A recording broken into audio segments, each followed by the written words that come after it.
Yes, this is Brenda. Hi, Dr. Donner.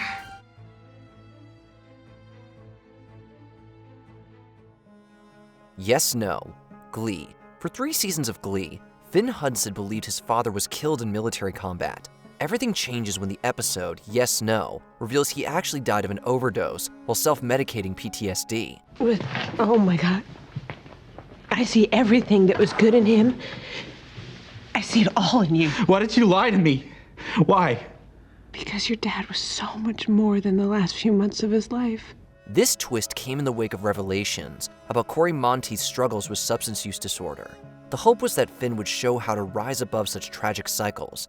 You know, if I can, through my experience, shed light on the way out of a difficult situation that I know many kids are experiencing, you know, just like I did when I was a teenager. I mean, that's huge. But 1 year later, Monteith experienced a recurrence of symptoms and died of an overdose at age 31.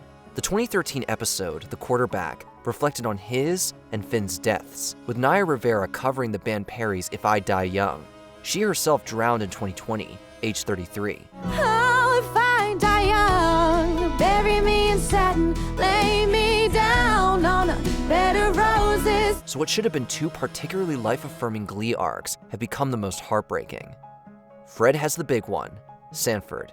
Edgy comedian Red Foxx charmed audiences with the running gag of fake heart attacks on the hit sitcom Sanford and Son. Oh, this is the biggest one I ever had. You hear that, Elizabeth? I'm coming to join you, honey, with an invitation to a Puerto Rican wedding.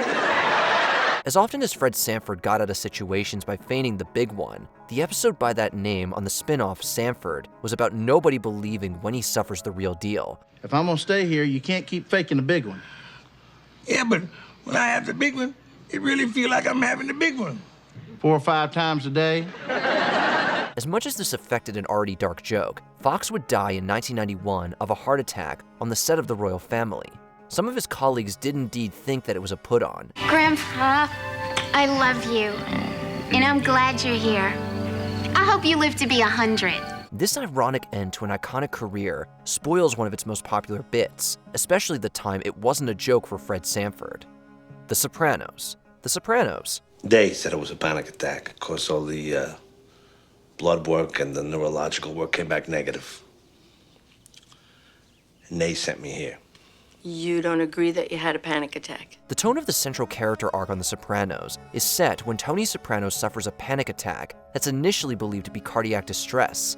With the eerie similarities in symptoms, the similarities with actor James Gandolfini's death are hard to ignore.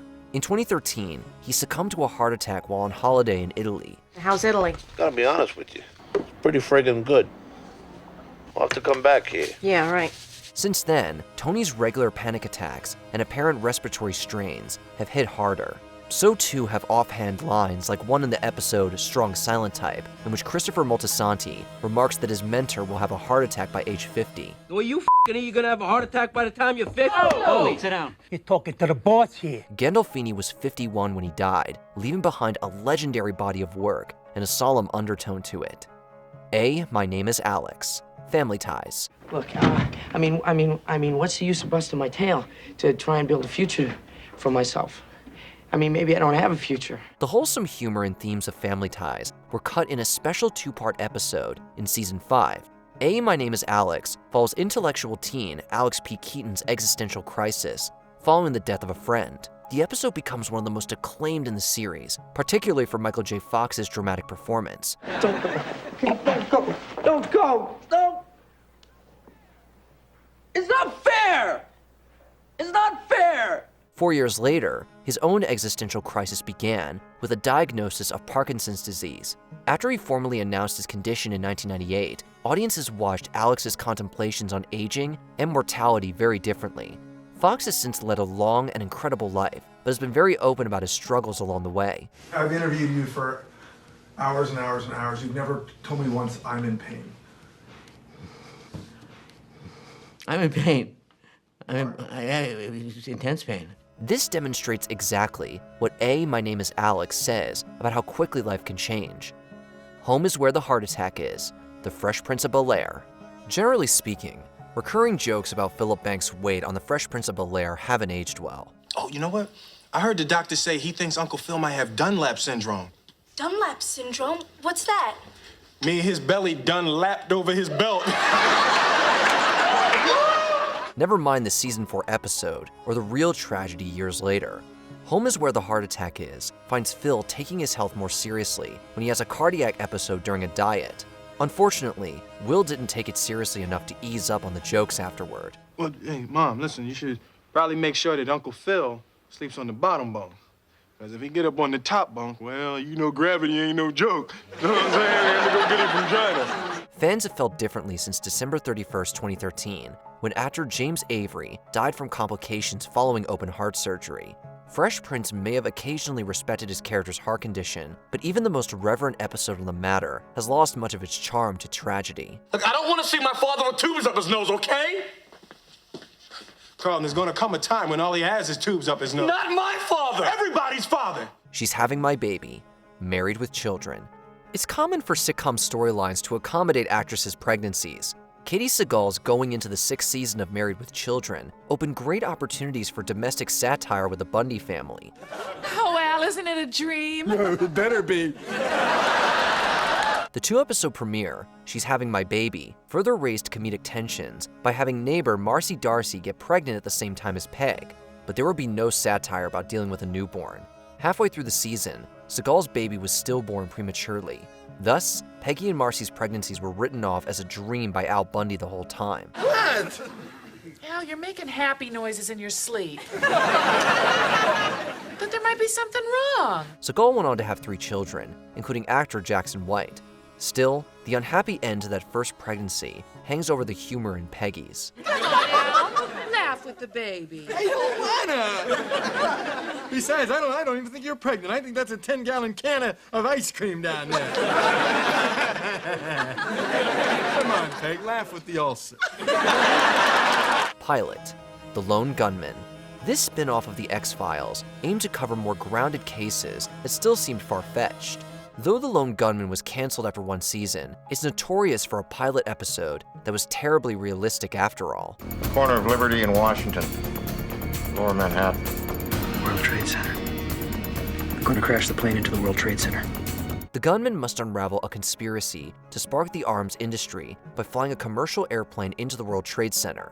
Just 6 months after this episode aired, the unthinkable happened. At this time, we've been on the air for the last 10 hours as the country has endured or is trying to get through, as one official here in New York said, this horrendous attack on the United States today. The 9/11 terrorist attack left a lasting impact on American culture, to say nothing of the forgotten series that predicted it. Some have even subscribed to the disputed theory that it was a war profiteering conspiracy. Certainly, The Lone Gunmen now resonates all too much from its first case. We can't do it. We don't have the proof. And then we don't have a lead story for this week's issue. Yeah, we do.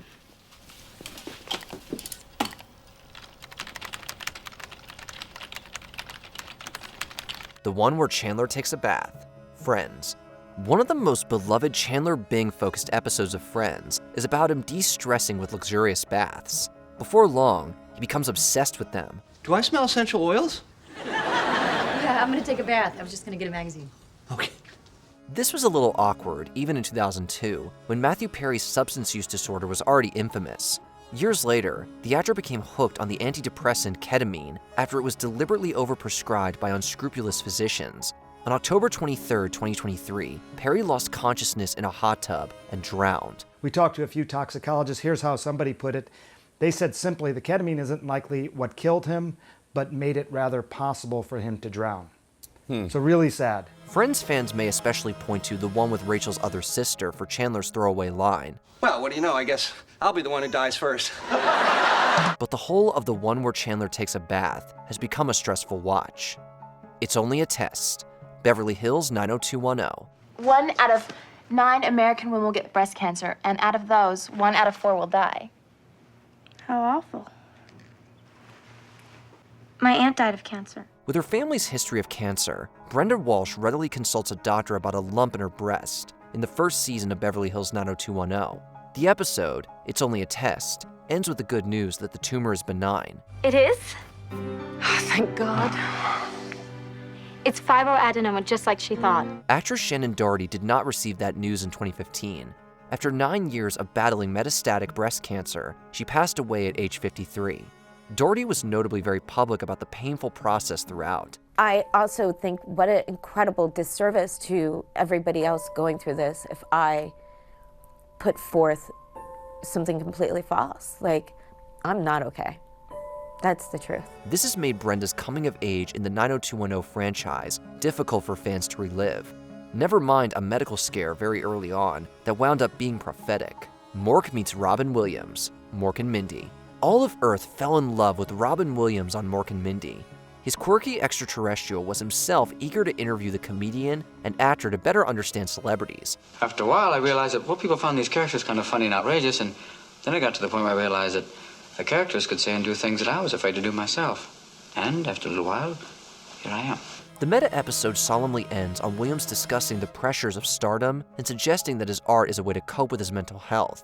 Mork later reports to his leader that this lifestyle may be too much for some to handle. I thought all stars were rich, live in mansions, and drive big eggs. I know, sir, that's the common misconception.